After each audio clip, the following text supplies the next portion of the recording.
Anyway, at least we've got something. I'm just gonna keep it going. Right. Turn it the other way. That's better. Right, okay. So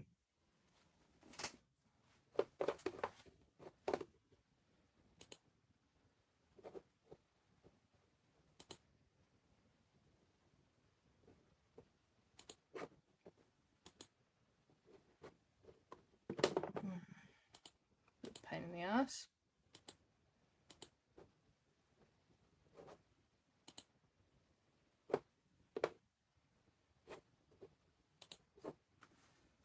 Gone. They're working now. It better be working. Anyway, we'll just do it. So I have some bases here. These are some like World War I trench type of bases. They're from a company called Admiral Apocalypse. I'm using these on my Trench Crusade miniatures, so I wanted to paint quite a few of these up. Here's one I've already finished off, with the miniature ready to go. The big mech type of dudes. These are really cool. So I'm going to paint these up as far as I get. I'm going to spend probably about an hour or so just painting them up, just having a general chat and see how we get on. So yeah, we have some Doombull Brown here from Citadel. Love this colour. It's really, really good colour. It's like a reddy kind of brown colour. So yeah, it's one of my favourites and it's really, really good colour. So I'm going to be just dry brushing this over the top of these bases. And I'm just going to focus on the wooden panels here. I really, really like this colour. And yeah, it looks good. So I'll try and do more live videos, I think, on YouTube. Since obviously I have my YouTube channel and I'm pretty active on it.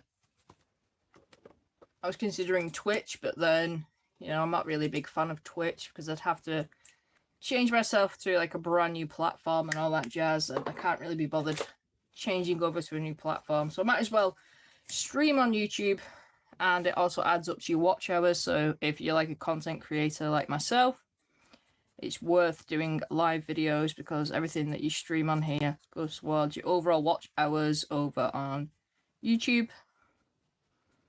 Like I said, if you're going to do Twitch, it's a brand new platform, so you'd have to like advertise that you're streaming on Twitch, which is a bit of a pain in the backside. And honestly, I can't be bothered with another form of social media or streaming at the moment, so it's just easier to have everything in one place and stream in one place.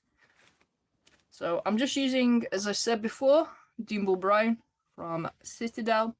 Really nice colour. It has like a browny kind of red tone to it, and this is really, really nice to work with. And I'm just painted up these bases. These are like trench kind of World War I era style bases. These are going to be for some Trench Crusade miniatures, of course. These were all 3D printed.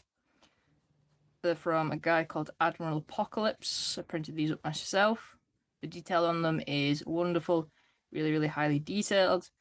They've got like these boards on them. They've got some sandbags. They've got some discarded ammo and things like that. So a lot of detail, a lot of things to work with. And I'm a big fan of bases. I don't like my bases being plain.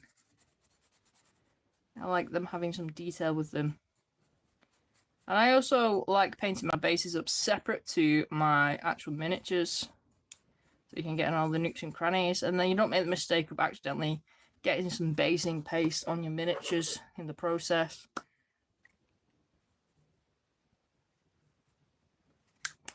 I've already painted up a couple of these before. So here they are on some of the miniatures I've painted up beforehand. So I've added some like snow effects and things like that, which I'll be doing to these bases eventually. This looks really cool. Yeah, really, really like these. They come in like different sizes and different designs. So I've got a big base here. Not sure what to put on this. This would look kind of cool as a diorama or like a vignette or something like that. So just dry brushing that Doomel brown over the top. Not being too overly neat, just trying to hit those wooden panels. There's some really lovely details on them. I like how they've got like the wood grooves on them, so they have a lot of texture to them, which would be great when we do some highlighting in a little bit. So I'm going to get a couple layers of that Doomel brown down, and then add some highlights and such. And like I said, I've already painted these up before. I've painted some of these up before, so I already have an idea of what colours to use. It's good to have an idea of what colours you're going to use, in what order. It just makes painting easier. And just batch painting them. So I've been printing out a couple of these at a time, like half a dozen of them at a time. I get probably 2 layers of this down. But yeah, I'll try and do some more live videos as we go along. I'm not sure why it's in vertical mode. It wouldn't let me change it to horizontal mode. But I'm not sure how people watching this, whether it, pops up on YouTube Shorts as well if it's in this mode. So you get more viewers. But we'll see how we get along.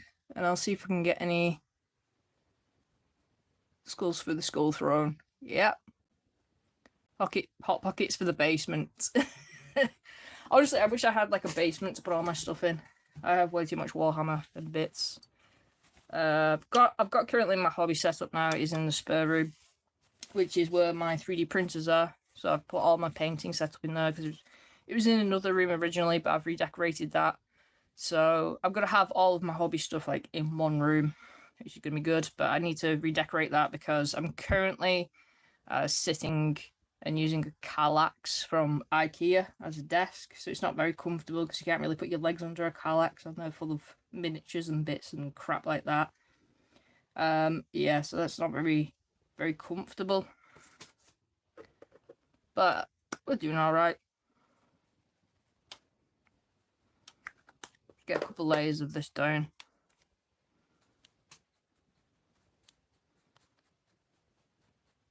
Now, if you hear any creaking at any point, it's not my bones, even though I'm over 30 now.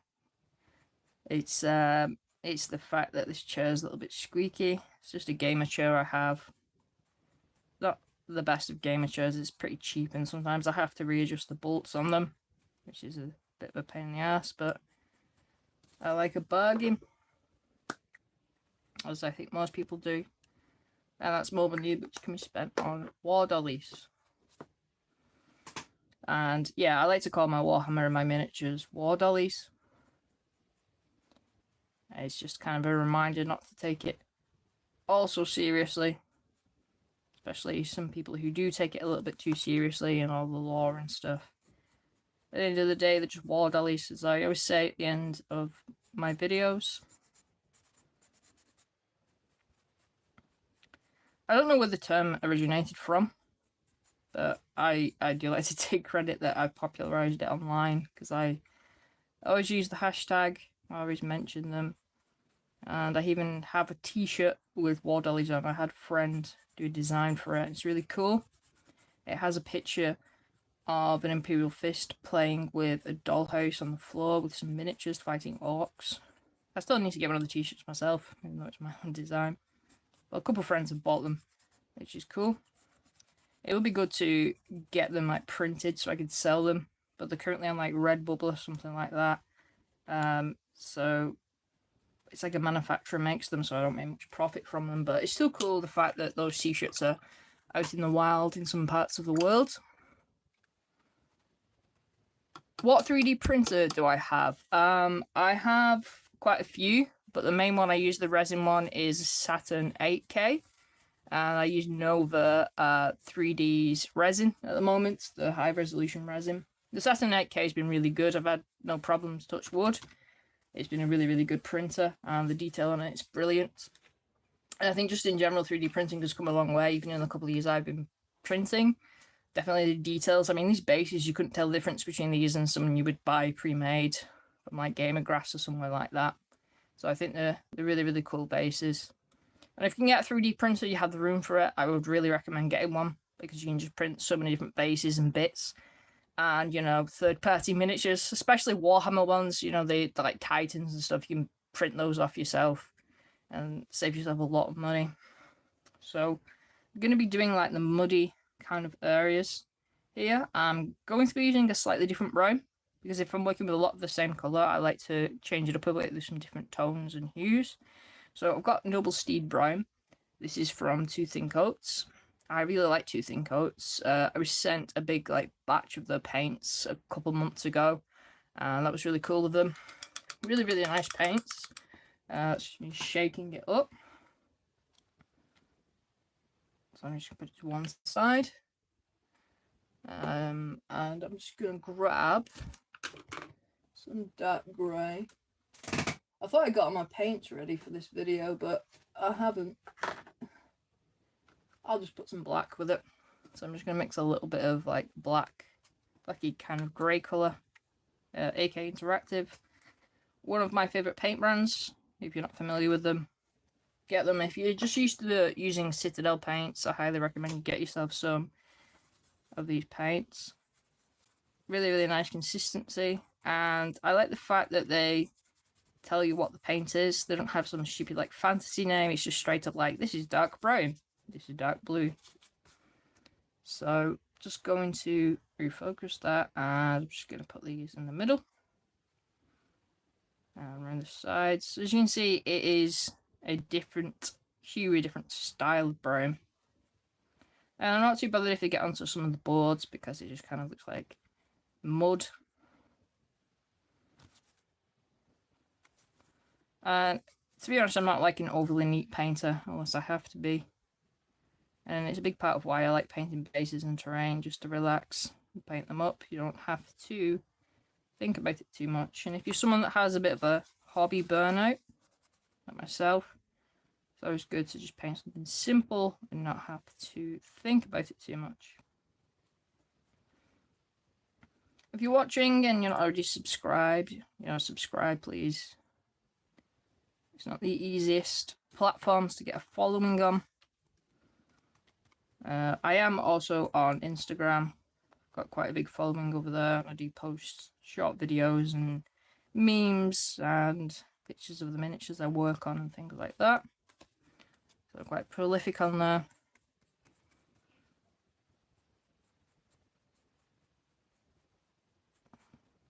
I am taking a little bit of a break from Instagram. I do think I'm a bit shadow banned. I know they try and like lie and say shadow banning isn't a thing, but I do genuinely think it does happen, because I do post quite a bit on Instagram. So I think they've gone, are you a bot? But really I'm just chronically online. So I've taken a couple of days break.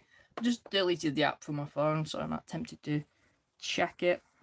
I just find that I end up doom scrolling, and it's not really the best to look online at the moment with everything going on in the world. I know it's not always a good idea to ignore things that are going on, but sometimes you have to, for your own sanity and to get things done, just to take a break. And I can live stream over on Instagram, but it's not the best platform for live streaming, to be honest.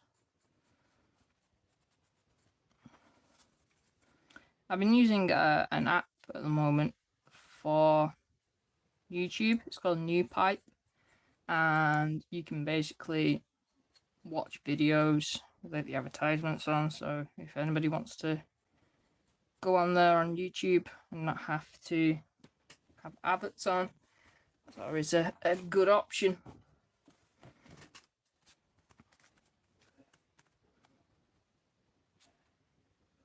The other thing when you're like live streaming and you're doing videos, if you create content, it's a bit of a pain in the backside, because you have to be aware of where the camera is and like where the miniatures are and all that other stuff. So like you'll be painting something trying to get a better look, and then you realise it's no longer on camera. You're like, oh crap, I've lost that footage. And then, like I said, I'm using a Kallax thing from IKEA at the moment as a desk, so it's not the easiest way to kind of orientate yourself. It's not comfortable. And I do have some back support on my chair at the moment, just to kind of make it a little bit easier for me. So I've got satire. I think it's a satire.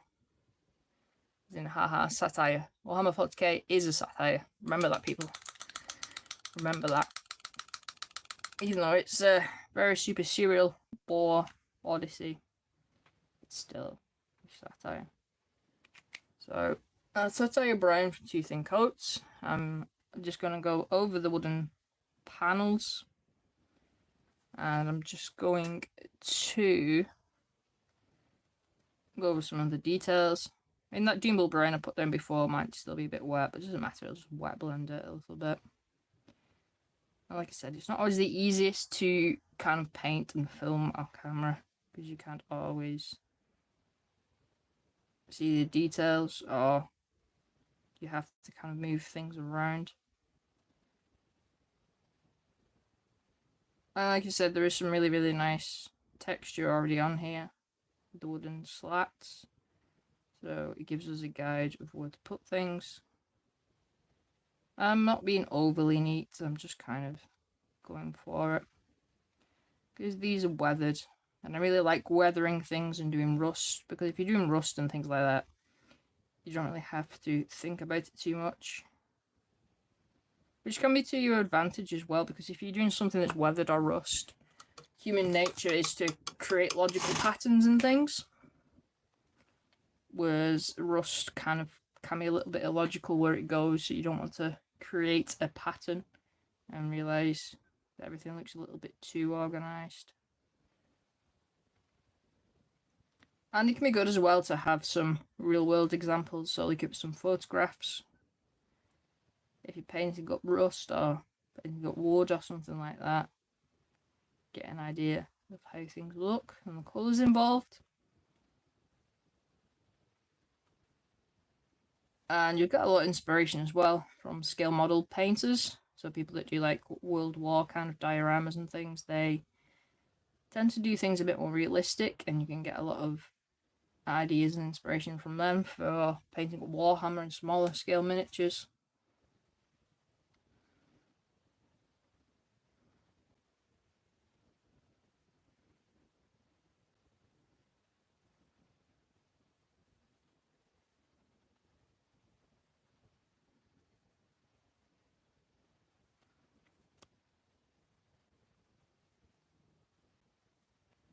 So I've been painting Warhammer for 20 plus years, since I was a kid, so since I was about 9. And I started off with Warhammer Fantasy Battles with some high elves. But as I got a bit older and I got into like horror movies and heavy metal and stuff, I moved over more to Warhammer 40k. And I got really more into like science fiction and things like that, and reading the Black Library books. I don't really play that much at the moment. I'd like to. I'll do some skirmish games like Kill Team.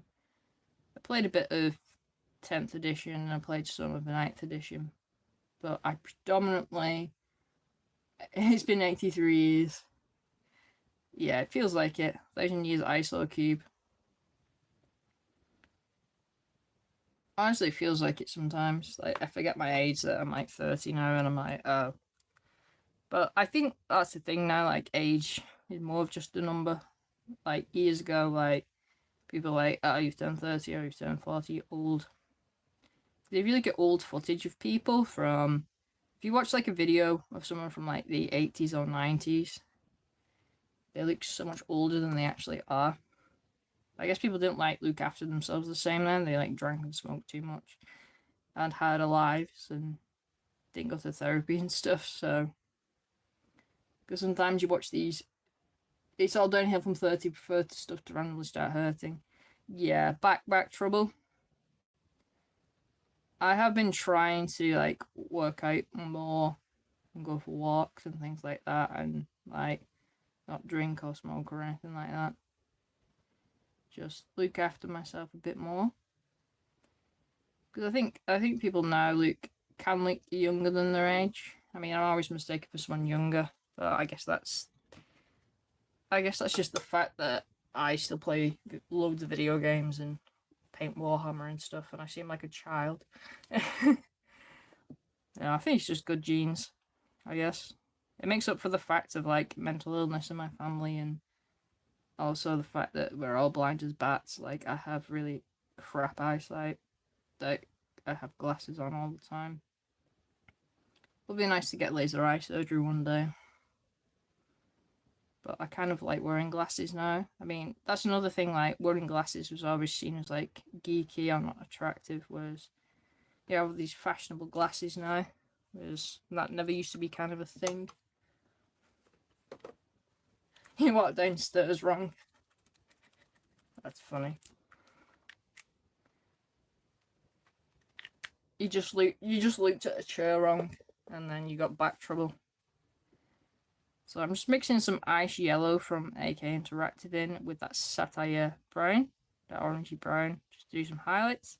Just a little tip, instead of using pure white to highlight stuff, if you add a little bit of like an ice yellow or an off-white, it desaturates the paint less, so it doesn't look as worn out. I'm just going to have a couple of the wooden slats. My knees were rough for a week. I think a lot of the time as well, when you reach that age, you've had that good metabolism, and you've like eaten like crap or whatever, and then when it catches up to you, you're like, oh, you have to kind of take your health a little bit more seriously. And if you have kids as well, I don't have kids, but I have a niece and 2 nephews who I look after quite a bit, and they can take your toll on you. Like lifting them up and running after them.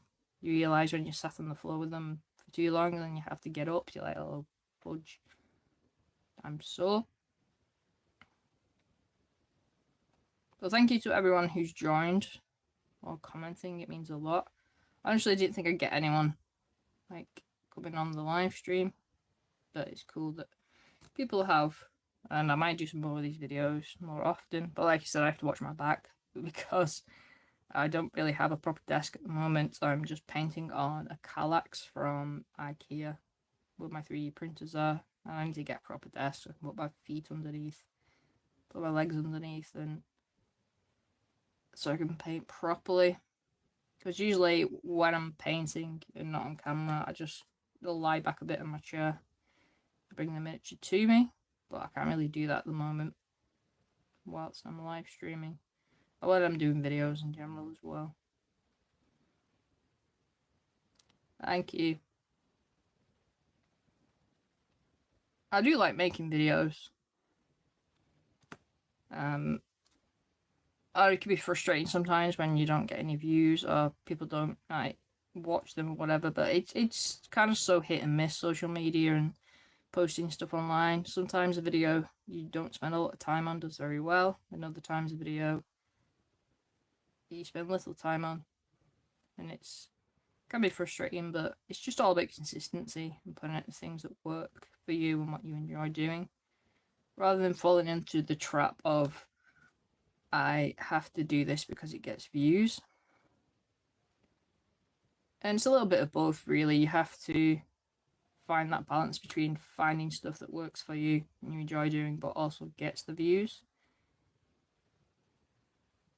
Because I know so many people, especially on Instagram, who fall into this trap of just posting like memes or posting videos that aren't really relevant to painting miniatures, and then they tend to get like huge amounts of views and sponsors, and I'm like, well, this person isn't really posting any actual Warhammer or miniature painting content or gaming content or whatever. But I don't mind if people do a bit of both, you know, show the personality and show the funny side and other things, but also post the miniatures. And I've tried to find that balance because I've always enjoyed memes and internet culture, so I try and find that balance, especially on my Instagram, of posting myself and funny things, but also making sure I have the core principle of sharing my hobby and the things that I'm painting. And I think it's worked out alright for me. You know, over on Instagram I have 25,000 followers, I have like 2,500 on here, and then a couple thousand on some other platforms. I really want to focus more on YouTube though, because I do enjoy doing longer form videos.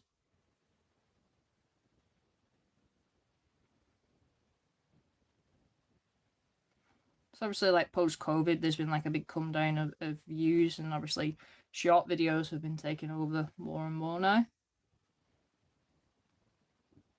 And frustratingly enough, like artificial, AI videos have been taking over quite a bit, especially on YouTube. There's people that just post like copyrighted material of like Marvel and stuff, like as AI videos, and they get all these views, probably like a couple $1,000 worth of money from it. Which, more power to them. I don't blame them in this like kind of economy, but it just kind of takes away from the fact of people who genuinely want to make things. But I've always been this idea of integrity leads to longevity. So the more you stay true to yourself and the more that you post things you want to, the longer you can sustain what you're doing. Because if you just do trends all the time, you'll burn yourself out and then you won't be genuine to what you want to do. And then you'll have your friends and you'll have your core audience anyway. So I've got Gung Ho Green now, another Tooth and Coats paint. I've been trying to use up more of my paints. I have like loads and loads of different paints. I collect paints as much as I do miniatures. Like if I go to a hobby store and there's like a range of paints I've never worked with before, I'll be like, oh, I'll get a few of those. And it's like, well, I already have a lot of paints, but you never have too many paints, but it's worth to put them all. But I do work a lot with AK Interactive, and I really like Tooth and Coats as well. So I'm just going over the like sandbaggy things and the green, like a greeny yellow colour. It's more of like an army kind of colour. And it's a little bit thick how I'm painting it, but I'm not too bothered. If you never work with Tooth and Coats, they're really nice. They're a little bit more expensive than your standard kind of hobby paints, but they have a really, really nice coverage. And obviously it's Duncan Rhodes who's the guy who's like made them and formulated them, so he knows his stuff and he used to work with Citadel paints all the time, so he's taken like a few of the formulas from kind of Citadel. And he has some of the Citadel like glazes, like you don't see glazes now from Citadel paints, and I used to really like the glaze paints. And he has some glazes which are really nice. What's the purpose of thinning your paints? A few different reasons. So it's so you get a better flow with it. So if you just put paint on out of the bottle, it would be too thick. And it also obscures the details on your miniatures. So if the paint's too thick on your miniatures, you might clog up some of the details on them. And it also looks a lot neater if you thin your paints down, because you're using a brush, and brush has like brush strokes on it. So if your paint's thicker, you'll paint those brush strokes onto the model, and when it dries, it won't look as neat and tidy. It doesn't matter too much if you're working like with terrain and things like that, or if you're using a technique called dry brushing. Dry brushing is a really quick way of painting, where you put paint on dry, and it picks up all the texture on the model. So if you're working with terrain, dry brushing is really good. And if you're like new to painting or wanted to get into it, dry brushing is a really good technique to read up on or to find a YouTube video on. And with dry brushing, I do have expensive dry brushes. You can buy them pre-done like Artist Opus. But I've been fortunate enough that Artist Opus has sent me some out for reviewing. But you can also just use makeup brushes or like big round brushes for cheap. And one of the things I've always tried to champion with this hobby is trying to get into this as cheap as you can, or save money where you can, because miniatures aren't the cheapest thing in the world, and 3D printing, if you're into that, isn't always the cheapest thing to do. The other reason why you can thin your paints, depending on the consistencies, the different things you can do with them. So you can make your own washes. So they have these pre-done washes you can use, which you can just put over your model, and it'll bring up all the recesses and details. But if you thin your paints down, you can make your own washes. And you can also do a technique called glazing. So if you put your paints really, really thin and put them over the top of something, it'll create like a different consistency to it. You can put more detail in. Especially if you're painting something, say, like skin, because if you look at human skin, there's a lot of different colours and nuances to it. It's not just like one or two colours. So if you thin down paint over a skin tone, so say if you get blue or you get red and thin that really, really thin with water, you can make some different tones onto like that flesh tone. But yeah, it's good to get better with thinning your paints, because you can use all these different techniques with it, and overall your miniatures will look neater if your paint's a little bit thinner. And you just need to add a little bit of water to it for like your base colours and your base layers. And I would recommend getting or making something called a wet palette. Don't just take your miniatures into the paint bucket. I mean, technically you can, because the army painter created this range of paints years ago, where you could literally just dunk your miniature into this big vat of paint, and it was like a thin down wash, this dark tone, and then that would get into all the recesses and make it look better. And for a time, like, that was a huge thing, because Citadel didn't really have washes, but obviously they've caught up now, and you can buy washes, and everyone uses washes now. Well, a lot of people do for quick army painting, like None Oil and Agrax Earthshade. People swear by those, but to be honest, I don't really use a lot of pre-done washes. I prefer to use like speed paints or contrast paints and thin those down a bit more, because they have a bit more intensity to them.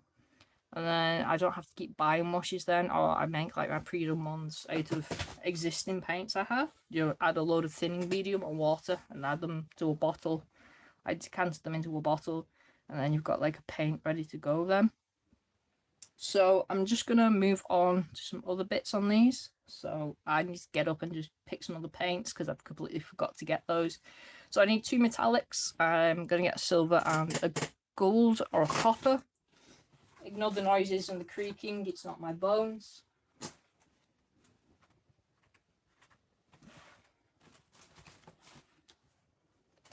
So I'm just going to let the green of the sandbags dry naturally a bit before I get the hairdryer out.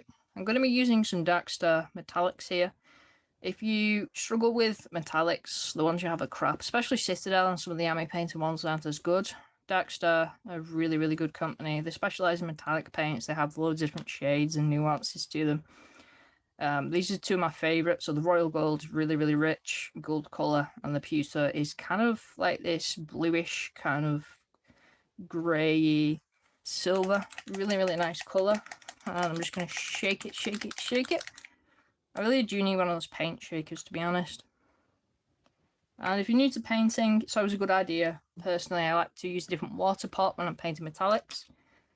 Otherwise, all of your paint will have like silvery or gold pigments to them. Whereas if you have a separate pot for metallics, all those pigments will go into that rather than your main painting pot. So there are a couple bits here which are kind of metallic-y. So I'm just going over those. And I'm still painting over it even though it's wet. Some of the other areas, I'm just being careful not to touch those.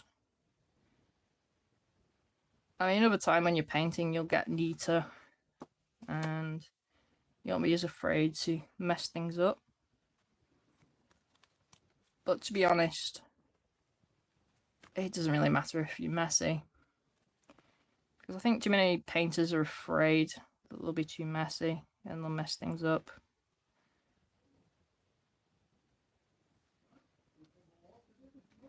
Because otherwise, if you stop painting because you're not going to be neat enough, then you're not going to paint anything at all. It's just about practice. There's some really good like professional miniature painters out there who don't really care as much about neatness and too thin coats. They have more like a traditional art style with the way that they paint. They just go for it type of thing. They're not afraid of texture. And just some little like nails and rivety things I'm just gonna try and get.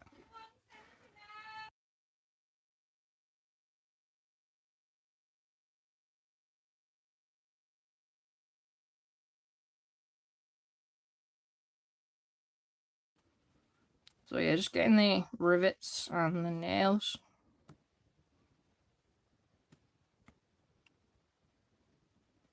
These metallics are really good because they're really thick and highly pigmented. Whereas I remember metallics when I first started painting weren't that good. You would have to kind of layer up some other colours first or mix them with another colour. Whereas these ones are really, really nice. They're really highly pigmented. And if you're painting metallics, I always kind of recommend you paint them over the top of like a darker primer. Whereas if you paint them over the lighter primer, they won't stand out as much. You hear you know bones whilst walking. I've got AirPods now. Well, like a type of AirPod. Not the actual AirPods because I'm not paying those prices. I really like wearing those, and I forget I have them in sometimes, and they're really good for like noise cancelling. And it's really good when you're working out wearing those as well, rather than having all your wires on you. Because I always like listening to music and having background noise like all the time, during all the horrors of reality. Opposite of ASMR.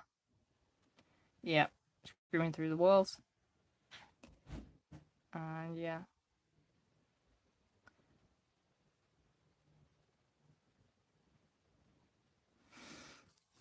It's really therapeutic painting.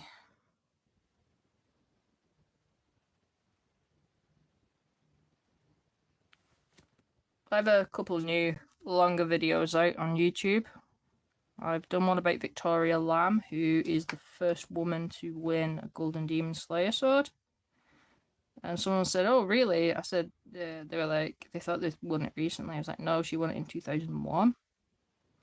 And I contacted the person who does the Golden Demon encyclopedias, like an unofficial website, and it has a list of all the winners of Golden Demon Award and Slayer swords, and he gave me a list of all the other women that won Slayer swords. Some of them I'd heard of, some of them I hadn't. But I like Victoria Lamb. She did this really cool piece called The Rescue of Sister Joe. And it's this diorama with Mordheim and classic fantasy miniatures. And it's really good, even to, like from today's standards of painting, it's really good. But it's worth a watch, that video. And you get to learn about who she is and the background of her. And I'd like to do more videos like that where more about art history, more just talking to the camera. There's some pictures over the top. Because I'm a big fan of like documentary style videos. And I like talking about topics and things like that. And she's a really, really good painter. She still paints to this day, and she has a company that make miniatures and STL files. But yeah, she's a big inspiration for me. Remember, like years ago, they used to put Golden Demon winners in White Dwarf, which you don't now, but obviously there's social media and stuff, so probably don't need to the same extent. I'm just doing the shell casings. There's loads of detail on these bases. That's why I painted them separately to the miniatures. There's so much going on.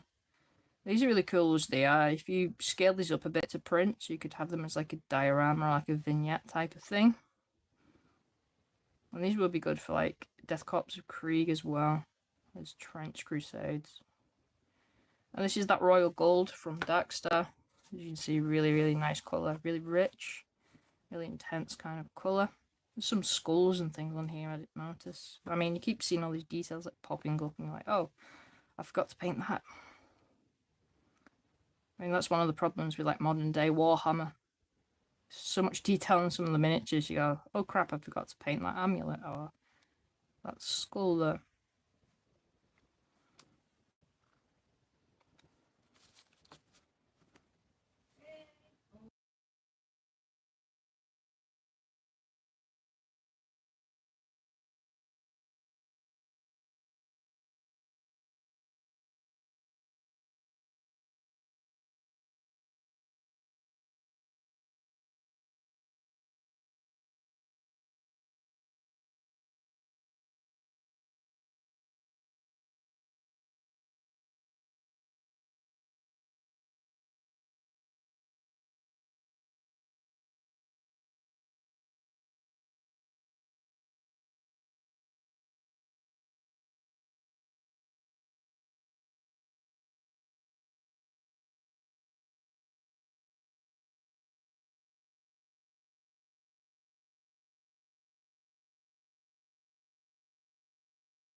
Hi Alex, thanks for popping in. I'm just doing these bases for some Trench Crusade miniatures. These are like World War One style trench bases, which I've 3D printed. They're from Admiral Apocalypse. They're really cool, and I love the details on them. So I think the sandbags might be dry now. So I'm gonna mix that green with some ice yellow. I really like ice yellow, and I use it quite a lot with painting. Like I said, it's a better paint to use when highlighting stuff rather than white, because white on its own tends to desaturate your colours.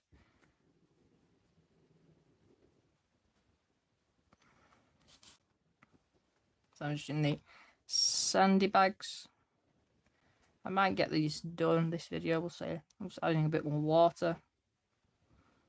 I'm not being overly neat, we're just doing some bases. I'm not too bothered. I'm not one of these obsessive heavy metal style painters. I mean, each to their own of how you want to paint, but there's still some incredible painters out there who do it a bit more loosely and have brush strokes showing and things like that.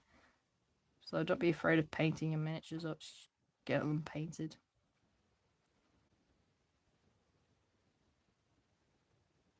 I think a lot of the time in painting, it's combining those techniques, but also having some personality with it. Because I see far too many people just wanting to paint heavy metal, painting up Space Marines.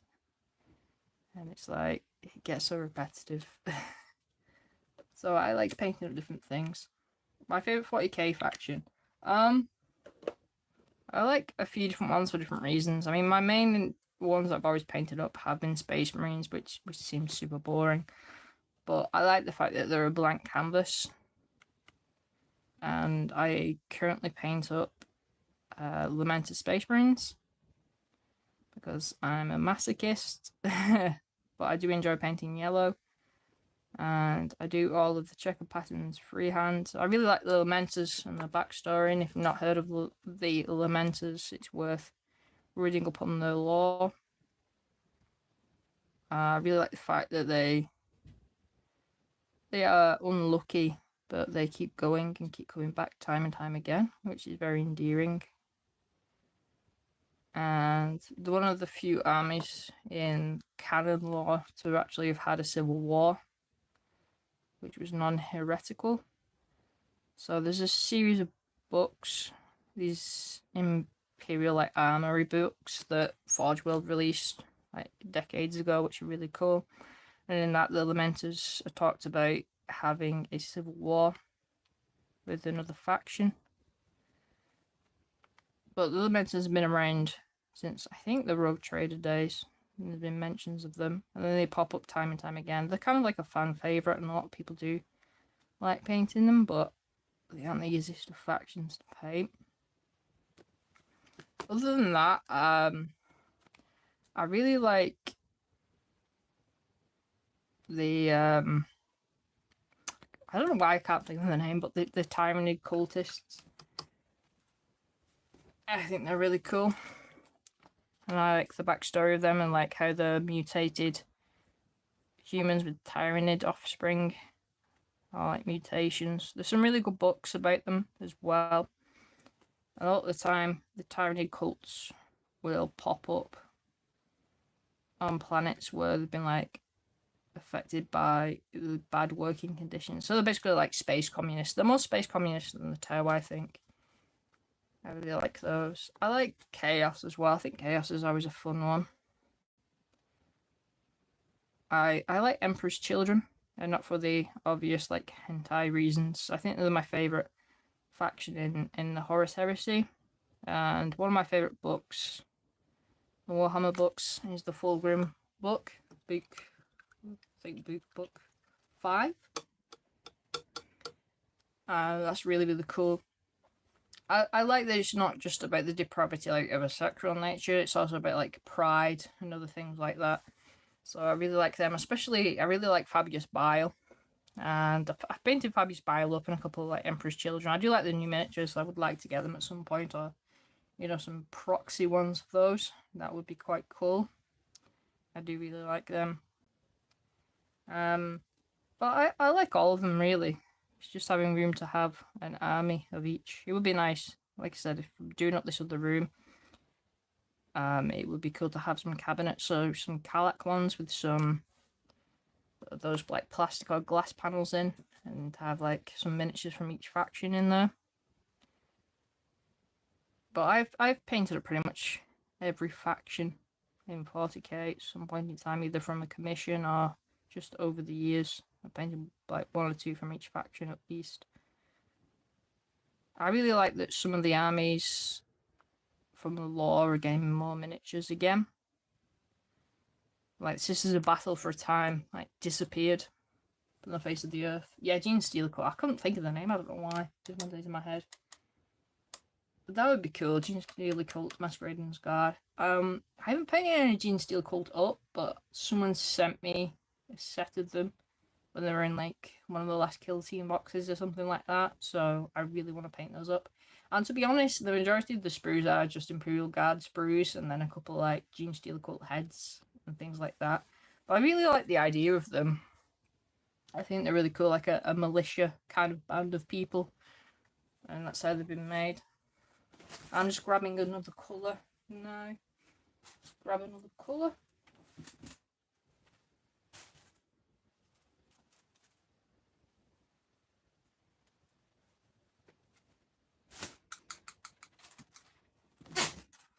Extra arms just hidden in grey coats. Yeah, there's a really good Gene Steelcoat book, and I can't think what it's called, and I read it a couple of months ago.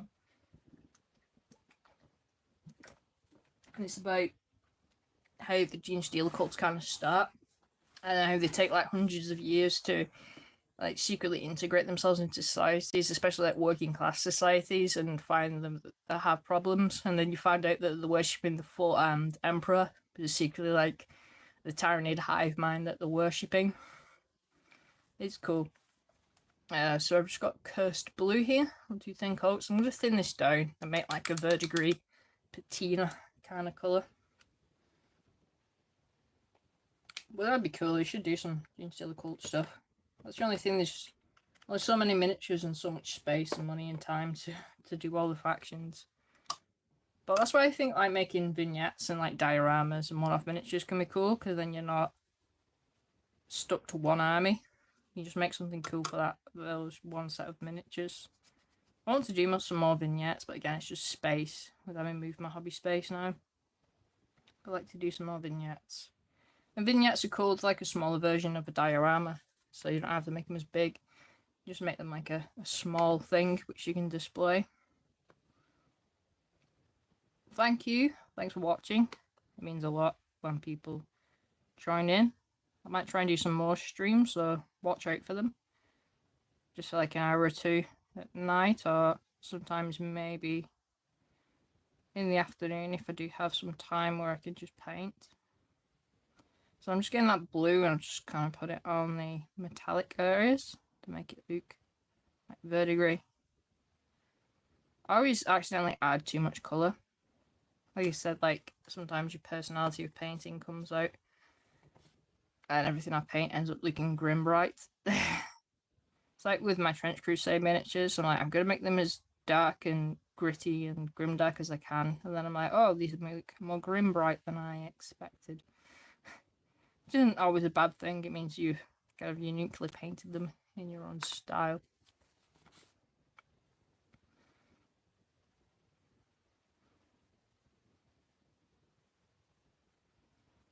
But yeah, there's a lot more detail on these bases than I remember there being.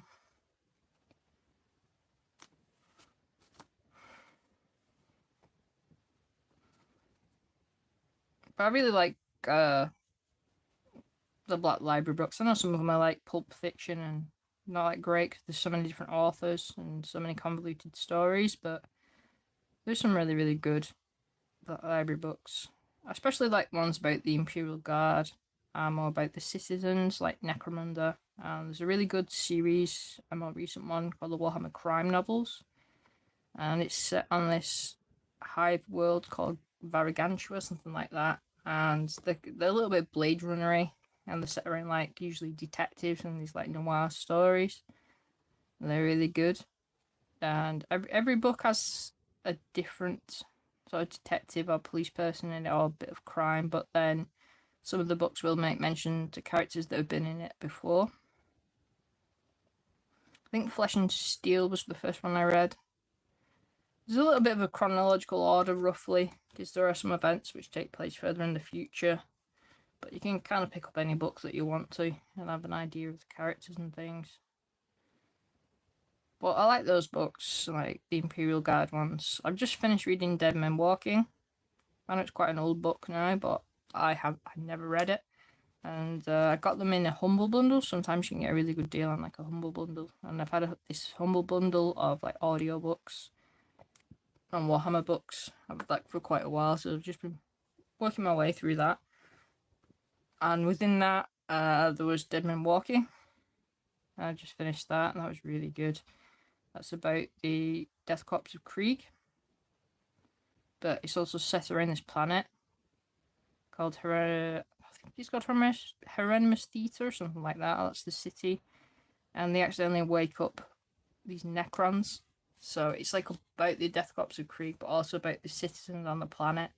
And it's such a good book because it kind of shows you the nihilism of 40k, like how really dark and horrible and nightmarish it can be. Because I know a lot of people now, they like worship Space Marines, and they think like, you know, that's the be all and end all of like 40k, but you have to remember like it is a dystopian future, and that's why I always like the books about the citizens and the hive worlds, because you see how really awful like the Imperium can be, and the characters behind it and things like that. I really want to read Gaunt's Ghosts as well. That's another series I never got around to reading, and I heard that's really good because that's over like a few generations of these soldiers, and that's like very Napoleonic in the terms that they have. I think it's Napoleonic, or sort of era of like Sharp and stuff, because Peachy was on about it, and that has like a bit of drama in it as well, because a lot of these soldiers will take the families on board of these ships with them. So it's not just about the war, it's all the kind of backstory with that as well. Because don't get me wrong, like I said, I like Space Marines, but I really like these stories of like ordinary people and how they deal with things. And they feel more grounded and less like in the realms of fantasy. But I think my favorite books when it comes to Space Marines is the Horus Heresy.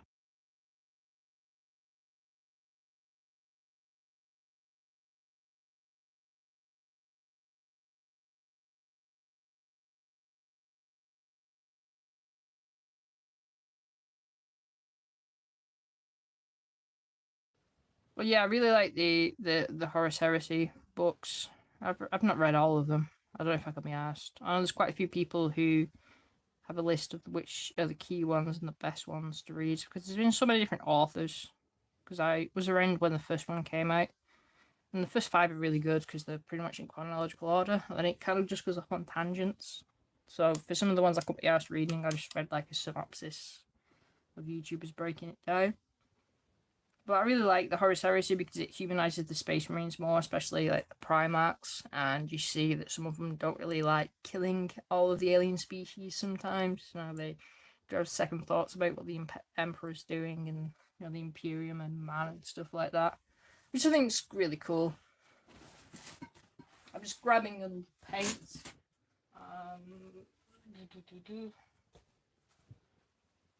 Remembering where all my paints are. So many paints. Like I said, I've moved my setup, so pain. I've just got Wraithbone from Citadel. I really like that colour. Like Hobbycraft now sell Warhammer, so there's a Hobbycraft now near me on a retail pack. So if I'm near there, sometimes I'll just pop in and grab a paint or whatever I need. Oh, there's some grenades there as well. I didn't notice.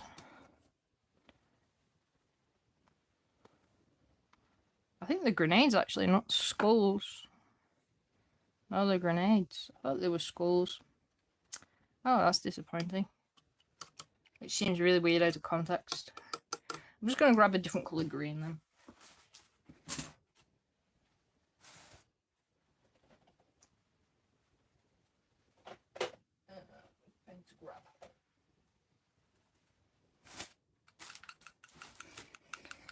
Yeah, there's a hobbycraft near me now.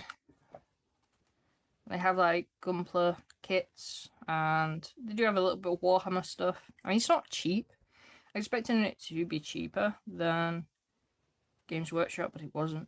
So that's a bit disappointing. But it's alright for paints, and they have homebrew acrylic paints, which are really nice as well.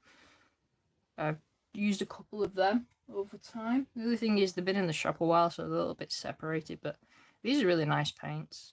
The thing is they don't have the name of the colour on the like actual thing. It just has like a number next to it, which is a bit of a pain in the ass. But these are really nice paints. Like I said, I like trying out different paints.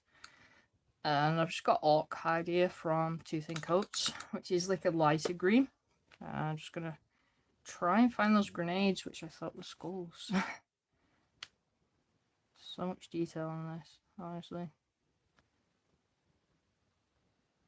Probably should still be some bits that I miss out because there's so much on these. But it's cool, like Hobbycraft to have Warhammer now. I did get a Gunpla kit from there because I had a voucher, and I was like, there's nothing Warhammer related I wanted, so I ended up getting these. I got in like a miniature, well, model of a Gunpla kit, a Gundam Wing one. They seem to be big at the moment with all the influencers painting them up. I do like Gundam Wing anyway. I painted a couple of kits up when I was younger. That's like a whole community in itself. And I'm making a like 28mm, 32mm Gundam Wing tabletop game. I've seen it at UK Game Expo. There was a couple of people gave free miniatures of those, so that would be cool. Might try and contact them, see if they'll send me some. I doubt it, like, but that'd be really cool. I'd be into the more smaller scale. But yeah, I got a Gundam Wing kit. I've just got the main kit. You know, the main Gundam you see all the time. I can't think of its name. I have watched Gundam Wing when I was younger. I'd like to watch it again, to be honest. But yeah, I got a Gundam Wing kit. I'm thinking of making like a little diorama with it. Making it like all rusty. And something like that. Making it look cool. Just a bit of a change. I think sometimes it's good to have a bit of a change with the hobby. Not just paint up the same things all the time. Like, I do like painting up busts and big things as well. I've painted up quite a few busts in the past. It's a shame like Games Workshop don't sell busts, because they used to like years ago. I remember like loads of people used to enter them into like Golden Demon things. But you don't see them the same. It's a bit disappointing. But yeah, I like busts. I like big miniatures, which is just for display. The last one I really enjoyed painting was Vi from Arcane. And that was really cool. I'm just getting that Noble Steed Brown, and I'm just going to add a bit of a light grey to it. Got Sky Grey from AK, and I'm just going to add a little bit of highlights to the muddy areas so they're not too boring. I do like anime. It's not something I'm like hugely into. I mean, I'm like that with some of my hobbies. I'm like a jack of all trades when it comes to things that I like. But I do like anime mangas. I kind of pick and choose what I like. I mean, I've seen all the like big animes and stuff like Naruto and Dragon Ball Z, and then some more obscure ones I do like. There's a new one coming out called Night of the Living Cats or something like that. It's based on a manga, and it's about cats, but they're not necessarily zombies. They just turn people into cats, and if you cuddle the cats, you get turned into a cat as well, which I think is quite hilarious.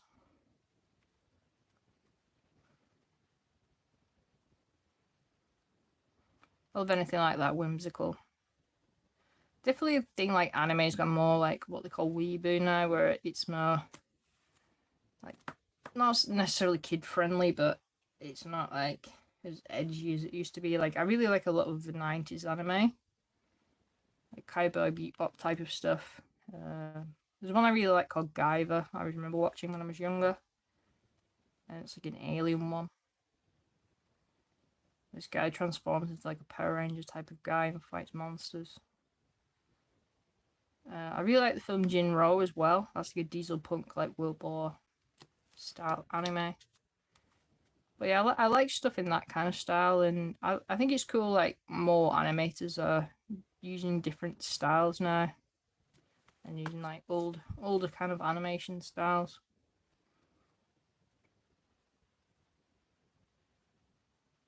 And I do read some manga. I like Junji Ito. I used to read his stuff online, and it was just kind of translated into badly done English, but now it's cool because you can get some of the Junji Ito collections and stories in, like, these big book mangas, and I have a couple of those. And he's done some like manga versions of famous stories, like Mary Shelley's Frankenstein. I have the manga version of that he did. That's really cool. I really like Dora Hero, whatever it's called. That's really weird. I like the anime of that. Hopefully it'll be out soon. The second series. That's another thing with anime. It takes so long now for them to produce some animes. But yeah, I really like that one. And they did a spin-off. Oh, not a spin-off. They did another manga I really like. Day Dark it's called. And that's really strange and like H.R.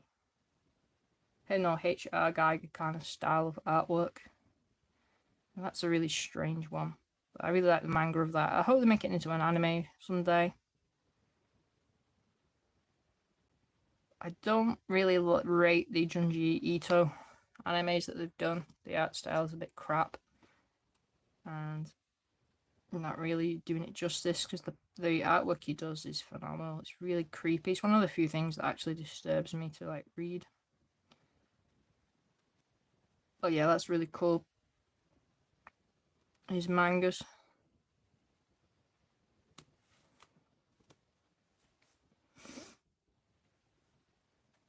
I think, like, Western animation's got better as well recently.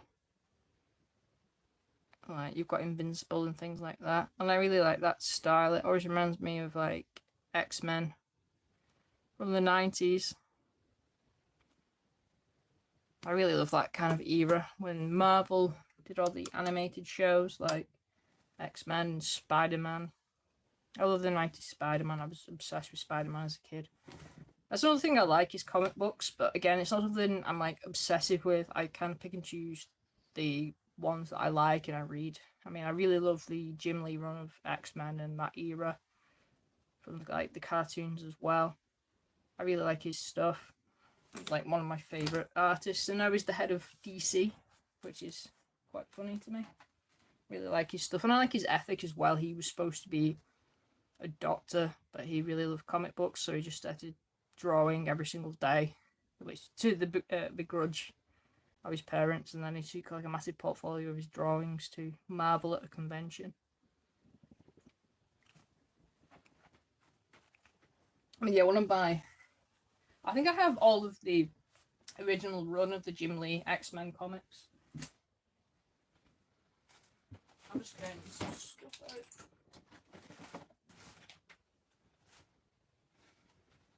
I have a lot of the X-Men comics from the 90s.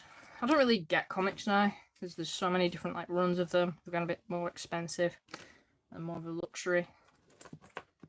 I wait till they kind of come in the trade paperbacks, you know, with them more like a graphic novel. Or I just read them online now. Again, it's just having the room for them as well, and it's the money to get them. But I do prefer, I'd say, more indie comics than, like, superhero stuff now. Just got some snow basing stuff from AK Interactive. I really like this. It's like a snow paste. You just have to be careful it doesn't bloody well go everywhere. So I'm going for, like, an icy snow theme.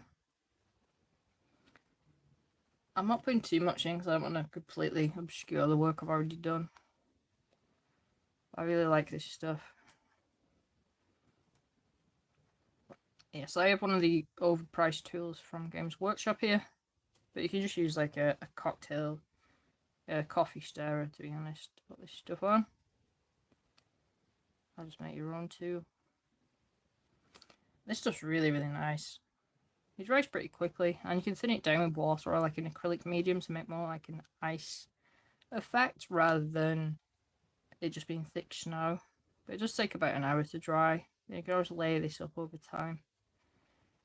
But as you can see, my like Grimdark style comes through. It has this almost comic booky kind of look to it on these. Which is, I subconsciously like painting this style quite a lot. But yeah, comic book wise, I do like the superhero stuff, but it's not necessarily my favourite, because every time with superhero stuff, so many different stories and there's so many different like universes, it can kind of get a bit oversaturated. And then with superheroes, nothing feels finite. Like, it's like, well, these characters have been killed off, but it's alright because we can just bring in Scarlet Witch or someone else and they're not dead anymore. Or they just use the cash cow of, now this superhero has this new outfit, so we can sell these action figures for it. I remember some of the first comics I got when I was a kid was when there was Spider-Man and doing some like multiverse stuff. And there was like Spider-Man 20, was it 99 or whatever it's called. And as a kid I was like, what the hell's going on? All I know is the main Spider-Man. Not realising the Amazing Spider-Man is like the main Spider-Man. And then there's like all this multiverse crap going on. It seems to be the end thing for Marvel and DC now, and just stuff in general. To have multiverse stuff, they run out of ideas. I just kind of pick and choose the series that I want to read. There's some really, really good ones. I mean, I really like a lot of the X-Men stories, especially the classic ones. And I like X-Men in general because often X-Men is like a metaphor for, you know, outcasts in society and the weirdos and gay people and stuff like that. Especially like with Magneto. Which moves me on to another thing about like media literacy being dead. You know, a lot of people don't realise the allegory in a lot of science fiction and comic book stuff.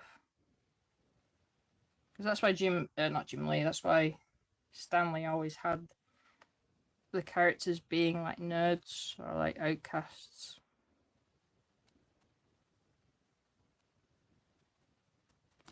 It shows you can be a hero rather than a villain.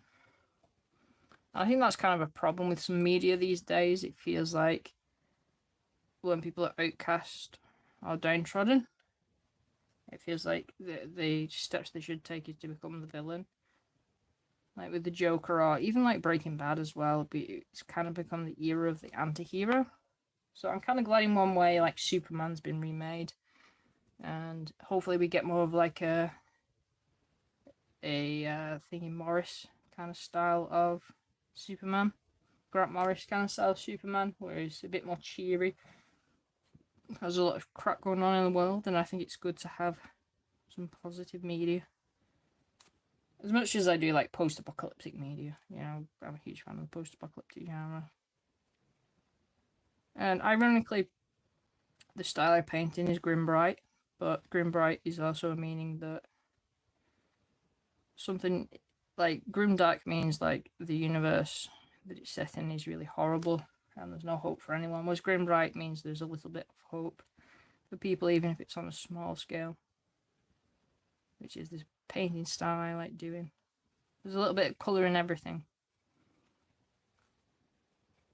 And I like painting rust and post-apocalyptic stuff, but there's a lot of colour with rust, like when things oxidise and rust or decay, like new things are made and colour comes out of that as well.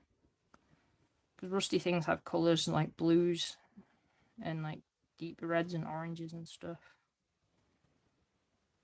And they have like nature comes back as well. And I think it's really cool we're getting more shows and more media with like that style. Because one of my favourite video games of all time is Gears of War. And Gears of War has this art style called Destroy Beauty. And that is like an art style where things are post-apocalyptic, but they're also like have a lot of colour and depth to them. So these are nearly done now. I'm just going to grab I'm going to get special effects paint. I don't remember where I put it. There it is. So I have this special effects paint. This is from Vallejo, and this makes like ice kind of crystals. It's pretty cool, but it's a little bit hit and miss. Sometimes it can be good, sometimes it's not so good. Sometimes maybe good, sometimes maybe shit. That's all I am, is just a plethora of memes and pop culture references. I could be a meme historian. That would be cool. But yeah, you just like put this over a particular area, and over time these like icy kind of crystals fall. Although it can be a little bit hit and miss, so sometimes it can form some really cool crystals and sometimes it can look kind of crap. But this is how it looks normally. So you can see those kind of icy kind of crystals form there. And it kind of looks like ice. But it can be a little bit messy, like I said, it can be a little bit like hit and miss.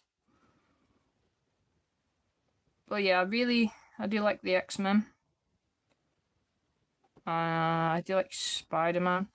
DC wise, I do like some of the Batman stuff. I really like the Harley Quinn TV show. If you've not watched that, it's really, really fun. Like a dark satire series. But again, it's just kind of pick and choose the stories I want to read.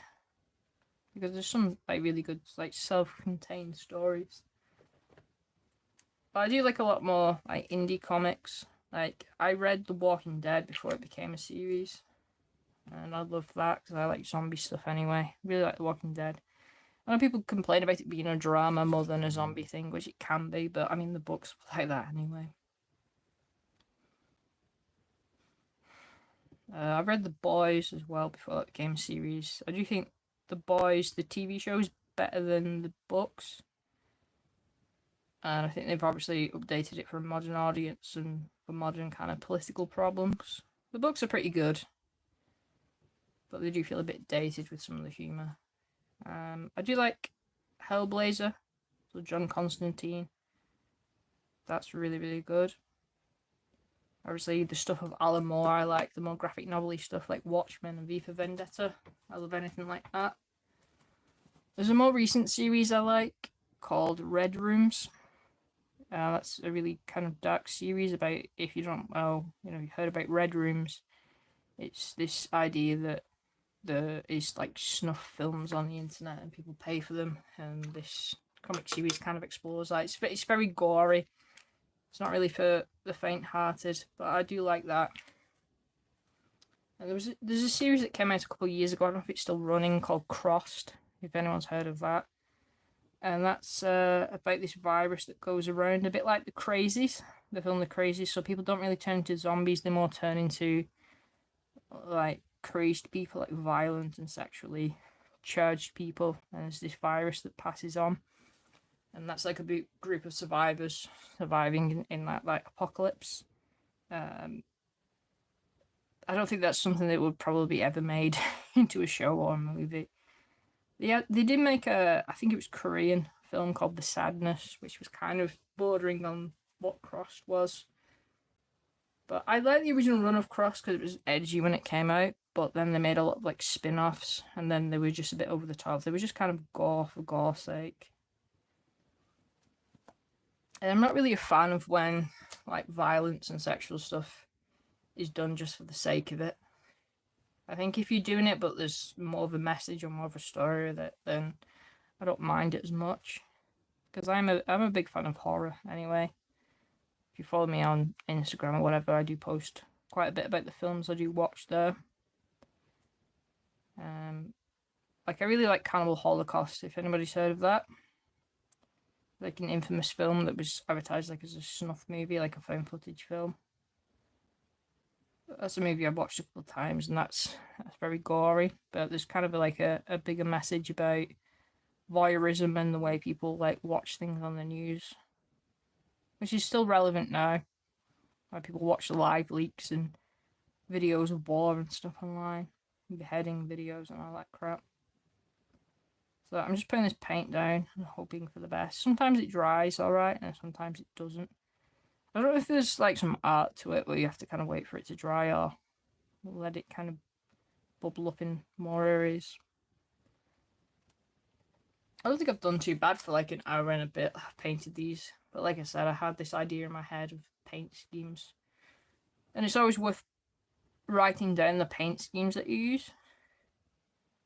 I'll take a picture of the paints you've used so you've got an idea for the next time, because I'll be doing quite a few of these bases for my Trench Crusade miniatures.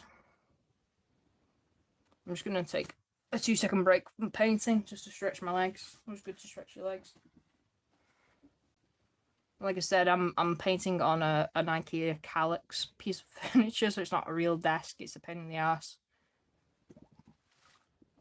I can't actually put my legs and feet under this, so it doesn't really help my back. So I have a backrest on my chair. That's not the best of things.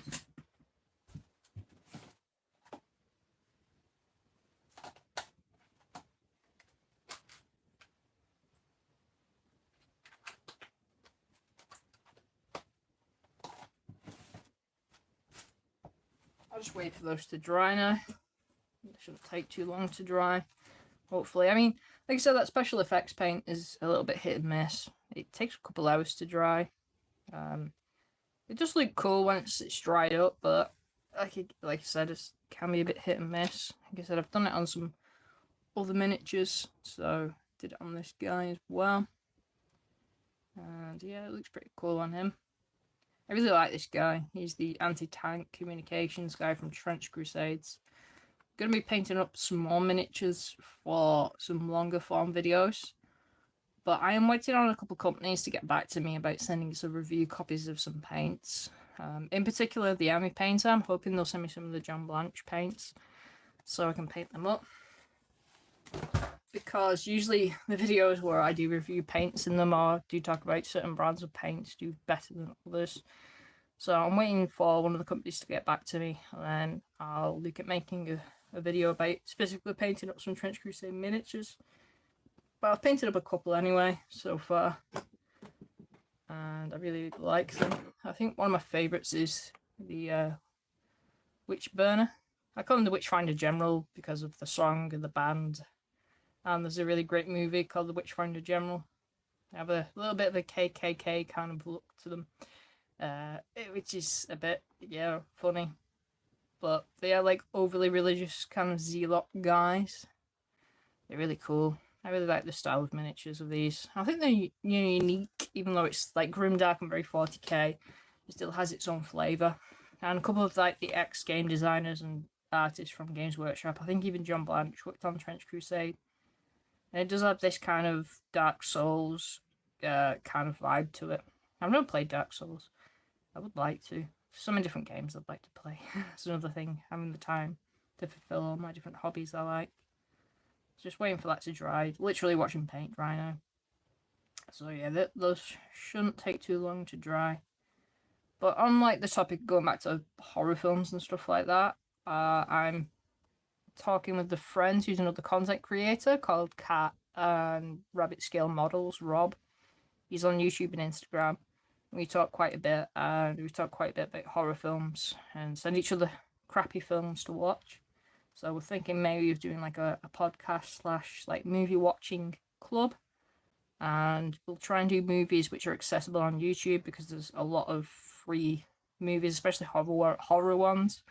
You know, they're not as bothered with copyright with these old crappy B movies. So I think that would be cool to have like a like weekly or fortnightly thing where me and him talk about the films and then do a bit of painting. Maybe talk about some hobby nightmares as well. Keep on brand with that.